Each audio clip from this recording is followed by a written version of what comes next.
এবারকার জেল জীবন রাজনীতিকদের জন্য পাঠশালা। আমি জীবনের সে পাঠশালা থেকে শিক্ষা নিয়েছি। সিঙ্গাপুরের এয়ারপোর্টে প্রবাসীদের হাতে বেধড়ক পিটুনি খেলেন ওবায়দুল কাদের। দর্শক, প্রধানমন্ত্রী শেখ হাসিনা পদত্যাগের পর ইন্ডিয়ায় পালিয়ে যান। তার আগের দিন ইন্ডিয়ায় পালিয়ে যান আরেক ঘাতক ওবায়দুল কাদের।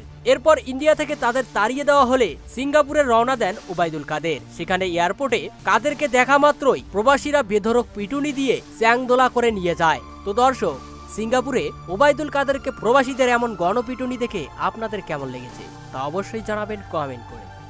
এবারকার জেল জীবন রাজনীতিকদের জন্য পাঠশালা। আমি জীবনের সে পাঠশালা থেকে শিক্ষা নিয়েছি।